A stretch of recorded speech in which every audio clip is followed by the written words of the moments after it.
আজ আমরা তিনজন মিলে চললাম বড় পিসিমণির বাড়ি। প্রায় অনেক দিন পর আসা, এসেই দেখি ননকাকা এসে গেছে। একে একে দেখা হলো পিসিমণি, পিসেমশাই আর আমাদের তিন দিদির সাথে। ঘরে আসতে দিদি জল মিষ্টি নিয়ে এলো। মিষ্টিতে তেমন রুচি নেই বলে শুধু জল খেয়েই সবার সাথে গল্প করছিলাম।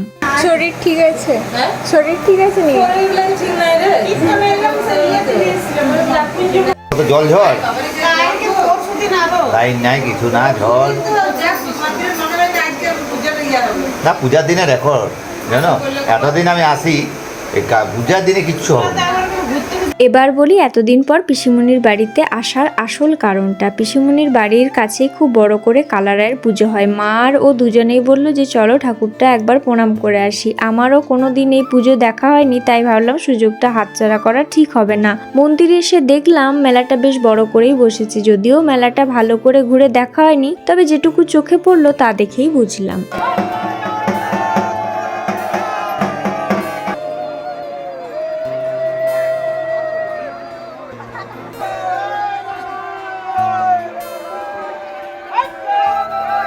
ধর্মরাজ ঠাকুরকে প্রণাম করেই বেরিয়ে দেখলাম অনেক নিয়ম কানুন হচ্ছে, যেগুলো আমার কাছে একদমই নতুন। কি হচ্ছিল তা ভিডিওতে তোমাদের সাথে শেয়ার করেছি। এরপর আমরা মা তারাকেও প্রণাম সেরে নিয়ে মন্দির চত্বরে দাঁড়িয়ে চারজন মিলে গল্প করছিলাম, আর সেই ফাঁকে নিজেদেরও একটু দেখিয়ে নিলাম। মন্দির থেকে তো পিসিমণিদের বাড়ি ফিরে এলাম, কিন্তু এবার আমাদের বাড়ি ফেরার পালা। যেই বলেছি বাড়ি যাব, অমনি পিসিমণি আর দিদিরা একজোট হয়ে বাধা দিল, না খেয়ে কোনো মতেই যাওয়া যাবে না। আমরা অনেক বারণ করলাম, কিন্তু কে শোনে কার কথা। ওরা চটপট লুচি বেলে ভেজে আর গরম গরম ঘুগনি করে আমাদের সামনে ধরিয়ে দিল।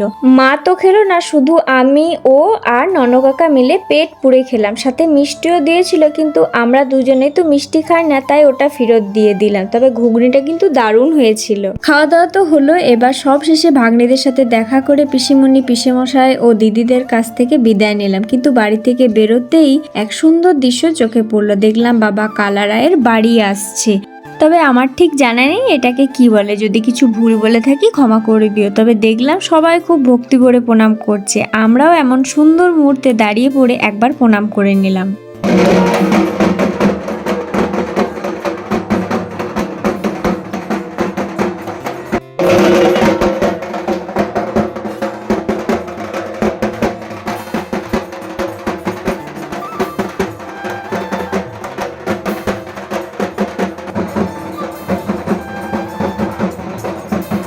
প্রণাম সেরে আমরা একটু এগোতেই দেখলাম ও আমাদের জন্য গাড়ি নিয়ে দাঁড়িয়ে আছে। আমি আর মা তড়িঘড়ি গাড়িতে উঠে পড়লাম। তারপর 70 থেকে সোজা চলে এলাম জামুরিয়া বাজার। আমরা পিসিমণির বাড়িতে লুচি ঘুগনি খেলেও মা কিছুই খায়নি, তাই বিশেষ করে মায়ের জন্যই বাজারে আসা। তবে মায়ের সাথে সাথে আমরাও খেলাম ফুচকা, আর মা সাথে একটা কুলফিও নিয়েছিল।